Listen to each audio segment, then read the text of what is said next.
जब भी आप एक नई कंपनी में इंटरव्यू देते हैं और आप लोग का सिलेक्शन हो जाता है उस नई कंपनी में, उसके बाद वो नई कंपनी जो आपको एक ऑफ़र लेटर भेजती है, वो आपको उसमें से जल्दी कंपनी को ज्वाइन करने के लिए बोलती है। वो हो सकता है 15 दिन के अंदर, 1 वीक के अंदर, या फिर 1 महीने के अंदर ज्वाइन करने का आपका टाइम पीरियड देता है। बट आपकी पुरानी कंपनी है या लास्ट कंपनी जो है, उसमें हो सकता है आपने कोई बॉन्ड साइन कर रखा होगा, कोई आपके बोनसेस आने वाले ड्यू होंगे या पेंडिंग होगी जो कि आपको मिलने वाले होंगे, या फिर हो सकता है कि आपका नोटिस पीरियड है वहाँ ज़्यादा हो। जैसे अगर आपको नई कंपनी आपको 1 हफ्ते का नोटिस, 1 हफ्ते के अंदर ज्वाइनिंग का टाइम दे रही है, तो या फिर 15 दिन का दे रही है, लेकिन आपकी करंट कंपनी जहाँ पे आप जॉब कर रहे हैं वहाँ का नोटिस पीरियड 30 दिन होगा। तो अगर आप 1 हफ्ते में ज्वाइन करते हैं तो हो सकते हैं आपके जो भी करंट मंथ की सैलरी है वो रोक दे, या फिर हो सकते हैं जो आपके आने वाले बोनस हैं वो सारे रोक देगी, उनकी पेमेंट नहीं करेगी। या फिर ये भी हो सकता है कि आपके जो भी बॉन्ड अगर आपने साइन कर रखा है वहाँ पे, तो वो भी उसका फुल एंड फाइनल सेटलमेंट आपके साथ नहीं करेगी और आपको सारे के सारे पे नहीं करेगी, और आपको कुछ उनको एक्स्ट्रा पे करके जाना पड़ेगा, जो कि बॉन्ड साइन होगा कि नोटिस पीरियड से पहले अगर आप छोड़ के जाते हैं तो आप कंपनी को पे करके जाएंगे, तो ही वो आपको रिलीव करेगी। तो या फिर हो सकता है अगर आपको 1 महीने का नोटिस पीरियड करंट कंपनी, नई कंपनी ने आपको ऑफ़र किया है कि 1 महीने के अंदर आप ज्वाइन कर लें आके, लेकिन आपकी पुरानी कंपनी का नोटिस पीरियड बहुत जगहों पे 3 मंथ का है। तो अगर 3 महीने का नोटिस पीरियड है, तो अगर आप 3 महीने से पहले वहाँ जाना चाह रहे हैं नई कंपनी में, तो पुरानी कंपनी को आपको 2 महीने का पेमेंट करके जाना पड़ेगा। तो क्या आपको नई कंपनी वो पेमेंट करती है, पैसे करती हैं, तो उनसे कैसे बात करना चाहिए, डील करना चाहिए, उनको कैसे क्लियरिफाई करना चाहिए, इन सारी चीज़ों के बारे में बात करने वाले हैं आज। तो सबसे पहले बात कर लेते हैं नोटिस पीरियड के बारे में। तो नोटिस पीरियड में क्या होता है कि जब भी कोई जगह हम लोग इंटरव्यू देते हैं, किसी भी नए ऑर्गेनाइजेशन में देते हैं, तो उसके बाद वहाँ पे वो लोग जल्दी से जल्दी ज्वाइन करने के लिए आपको प्रेशराइज़ करते हैं, या फिर ऑफ़र लेटर में कम से कम टाइम आपको देते हैं, क्योंकि वो एचआर डिपार्टमेंट की स्ट्रेटजी होती है कि जितना ज़्यादा नए बंदे को टाइम देंगे, हो सकता है उतनी नई जगहों पे वो जॉब फ्रिक्वेंट सर्च करना चालू कर देगा, या फिर वो उतना उसको डाइवर्ट होने के चांसेस मिल जाएंगे, क्योंकि वो जब पुरानी जगह पे रुकेगा तो हो सकता है वहाँ पुरानी जगह उसके ऑफ़र कुछ नए दे के उसके बिहाफ पे पैसे बढ़ा दिए जाए, पोस्ट बढ़ा दिया जाए, तो वहाँ रुक सकता है। इसलिए नई कंपनी के एचआर टीम को दोबारा से मेहनत करनी पड़ेगी और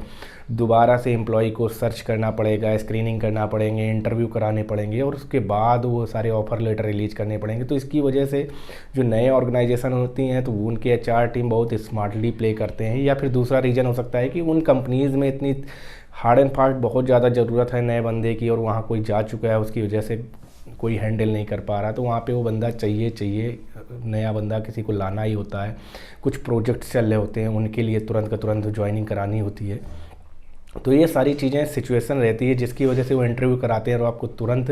बोलते हैं कि ज्वाइन करो। लेकिन करंट कंपनी में आपके यहाँ कुछ ऐसे नोटिस पीरियड का टाइम पीरियड रहता है कि 1 महीने 3 महीने तक का रहता है। लेकिन अगर नई ऑर्गेनाइजेशन आपसे 1 हफ्ते या 15 दिन में बोल रही है ज्वाइन करिए, तो 1 हफ्ते 15 दिन में ज्वाइन करने का मतलब है आपको ओल्ड जो भी जहाँ करंट कंपनी में जॉब कर रहे हैं वहाँ पे आपकी करंट मंथ की सैलरी को रोका जा सकता है, या फिर आपके जो भी एक्स्ट्रा अगर जल्दी जाना चाह रहे हैं तो आप जो भी बॉन्ड है उसके बिहाफ पे अगर नोटिस पीरियड से पहले जाना चाह रहे हैं तो आपको कंपनी को पैसा पे करके जाना पड़ेगा उतने दिन का, या पैसा कटवा के दे जाना पड़ेगा आपको, जो भी आपके बोनसेस या वो हैं, या फिर आपके बोनस आने वाले बोनसेस हैं वो रोके जा सकते हैं। तो इन सब चीज़ों से कैसे बचा जा सकता है, उसके लिए कैसे बात किया जाता है। तो सबसे अच्छा तरीका है कि अगर आपकी कंपनी, नई कंपनी जहाँ पे इंटरव्यू दिए हैं, सिलेक्शन हो चुका है, तो वहाँ पर अगर वो लोग अब जल्दी से जल्दी आपसे ज्वाइनिंग के लिए बात कर रहे हैं, तो आप उनको एक रिटन में ईमेल करके उनसे क्लियर कर लें कि अगर ऑफ़र लेटर रिलीज़ हो चुका है और आपको प्रेशर बना रहे हैं वो, तो उनको एक मेल रिटन वे में आप उनसे एक कन्फर्मेशन ले लें कि अगर हम नई जगह पे ज्वाइन करने आ रहे हैं तो हमारी इस मंथ की सैलरी इतने दिन का हमें नोटिस पीरियड कंपनी को पे करना रहेगा। वो क्या आप देने वाले हैं, नई कंपनी आपको देने वाली है, जो कि लेके आप पुरानी कंपनी को दे सकते हैं, या फिर आपके जो बोनसेस मिलने वाले हैं 1 महीने बाद या 15 दिन बाद या 2 महीने बाद, तो क्या वो नई कंपनी आपको पे करने वाली है। अगर पे करने वाली है तो रिटर्न में आप उनको प्रूफ दे सकते हैं। जो पुरानी कंपनी के जो भी हैं उनको प्रूफ देंगे कि ये हमारे बोनसेस ड्यू हैं और ये मिलने वाले हैं, तो ये भी हमें आपको बोनसेस पे करने पड़ेंगे अगर मैं जल्दी से आता हूँ तो। इसके अलावा अगर आपने कोई बॉन्ड, बहुत सारी कंपनीज़ क्या करती हैं, जो करंट कंपनीज़ होती हैं वो बॉन्ड एम्प्लॉय से साइन करवा लेती हैं कि आपको मेरी कंपनी में 3 साल तक रुकना होगा, 2 साल तक रुकना होगा या 1 साल तक रुकना होगा। लेकिन उससे पहले अगर आप हमारी कंपनी को छोड़ते हैं, जाते हैं जितने, तो आपको कुछ अमाउंट पे करके जाना पड़ेगा। इतनी, ये हो सकता है एक सैलरी, आपको 1 मंथ की सैलरी पे करके जाना होगा या 2 महीने की सैलरी पे करके जाना होगा, या फिर कोई और सिचुएशन होगी, बेसिक पे करके जाना होगा, या फिर आपको बोनसेस नहीं मिलेंगे। तो ये सारी चीज़ें आपसे जो बॉन्ड रहते हैं वो भी आपको नई कंपनी को बताना होगा कि मैं आपके यहाँ अगर मैं ज्वाइन करता हूँ तो मेरा इतना लॉस होगा और इतनी कंपनी को, मैं लास्ट कंपनी को मुझे इतना पैसा पे करना होगा, तो क्या ये भी आप मुझे पे करेंगे, तो ही मैं आपके यहाँ फटाफट ज्वाइन कर सकता हूँ। अदरवाइज़ मैं पूरी के पूरा नोटिस पीरियड करके आने वाला हूँ, तो मुझे टाइम चाहिए होगा। तो इस बेस पे आप रिटर्न में ईमेल करके अपनी नए ऑर्गेनाइजेशन से ये सारी चीज़ें बात कर लें। उसके बाद आपके नया ऑर्गेनाइजेशन में जो भी एचआर टीम होगी, हो सकता है आपसे प्रूफ मांगेगी कि आप जो भी करंट कंपनी है उसके एचआर टीम से एक रिटर्न में जो भी आपके एक्सपेंसेस या जो भी खर्च हैं या जो भी आपकी सैलरी ड्यू हैं या जो भी रोके जा रहे हैं वो उनसे आप लेके उनको दे सकते हैं, या फिर आप सैलरी जो भी आपकी रोकी जा रही करंट मंथ की वो आप उनको दिखा सकते हैं कि कितनी सैलरी है, तो आपको वो नई कंपनी आपको पे कर देती हैं कई सारी। इसके अलावा आपके बोनसेस जो अगर आने वाले 1 महीने या 1.5 महीने के अंदर मिलने वाले हैं तो वो भी कई कंपनी आपको पे कर देती हैं। इसके अलावा जो भी आपने बॉन्ड साइन करके रखा होता है, तो अगर बॉन्ड का भी जो भी पेमेंट देना होता है, अगर आप 3 महीने का नोटिस पीरियड में से पहले जाना चाह रहे हैं, 3 महीने का नोटिस पीरियड है आपकी करंट कंपनी में, बट 1 महीने के अंदर आपको जाना है छोड़ के, तो 2 महीने का एक्स्ट्रा पेमेंट आपको जो भी नोटिस पीरियड का है वो कंपनी को दे के जाना पड़ेगा, पुरानी कंपनी को। तो ये भी आप दिखा सकते हैं, आप नई कंपनी से बात कर सकते हैं और उनसे ये दिखा के उनसे ले सकते हैं और ले के आप पुरानी करंट कंपनी को दे के जा सकते हैं, रिलीव हो सकते हैं वहाँ से। इसके अलावा जो भी बॉन्ड हैं अगर हैं आपके यहाँ, तो बॉन्ड के बारे में भी बात कर सकते हैं। आप नई कंपनी को सारे प्रूफ दे सकते हैं और उसके बिहाफ पे आप डिमांड कर सकते हैं कि ये बॉन्ड का पेमेंट भी कंपनी करे, तो ही आप वहाँ से रिलीव, आपकी ओल्ड कंपनी रिलीव करेगी और रिलीज़ करने के बाद आप तभी वहाँ ज्वाइन कर सकते हैं। अदर कोई लीगल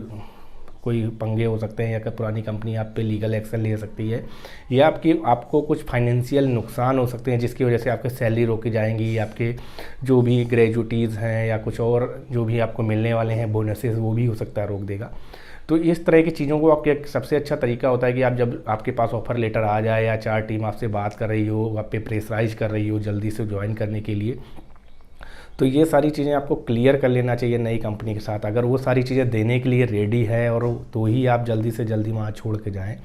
अदरवाइज़ अगर आपका बहुत अच्छा कुछ बेनिफिट हो रहा है डेजिग्नेशन में या फिर आपको हाइक बहुत अच्छा मिला है तो ही छोड़ें, नहीं तो ओवरऑल क्या होता है कि आप जल्दबाजी में तो डिसीजन ले लेते हैं बट पीछे आपके एक्सपेंसेस बहुत ज़्यादा फाइनेंशियल लॉस हो जाता है, जो कि इतना अच्छा डिसीजन नहीं होता है। तो इसके लिए सबसे अच्छा तरीका है कि आप नई कंपनी को क्या करें, सारे के सारे रिटर्न प्रूफ दे के और उनके बेस पे उनसे बात करें कि मुझे इतना नोटिस पीरियड मेरे इस कंपनी का है, इतने बॉन्ड मेरे इतना टाइम का बॉन्ड है, और या फिर ये बोनसेस या ये सारी चीज़ें मुझे मिलने वाले हैं, ये भी आपको पे करना पड़ेगा। अगर आप जल्दी से जल्दी मुझे बुलाते हैं, मैं जो डिमांड कर रहा हूँ कि मुझे 1 महीने बाद आने वाला हूँ या 3 महीने बाद आने वाला हूँ, उससे पहले अगर आप मुझे बुलाना चाह रहे हैं तो आपको ये सारे चार्जेस भी आपको पे करने पड़ेंगे। तो बहुत सारी अच्छी नई कंपनियां होती हैं जो ये सारे चार्जेस देने के लिए रेडी रहती हैं और आराम से दे देती हैं, उनको कोई दिक्कत नहीं होता है, और वो सारे के सारे आपके पेमेंट प्रूव होने के बाद आपको आपके अकाउंट में ट्रांसफ़र कर देती हैं या फिर आपकी ओल्ड कंपनी के अकाउंट में जो भी होते हैं वहाँ पे ट्रांसफ़र कर देते हैं। उसके बिहाफ पे वो ओल्ड कंपनी आपको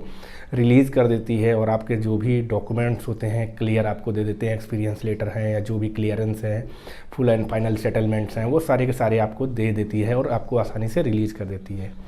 तो ये एक तरीके होते हैं जो इंडस्ट्री में अगर आपको कहीं भी जॉब कर रहे हैं और नई जगह आप हो जाता है, उसके बेस पे आपको कैसे बात करना है, उनसे जानना है। अगर वीडियो से किसी भी तरह की जानकारी मिलेगी तो वीडियो को लाइक करना ना भूलें, अपने दोस्तों में शेयर करना ना भूलें, और चैनल पे नए हैं तो चैनल को सब्सक्राइब करना भूलें ताकि इस तरह के आने वाले वीडियोज़ आप तक सबसे पहले पहुँचे, जिनसे कुछ हो सकता है आपके मतलब की जानकारी होगी उस पर।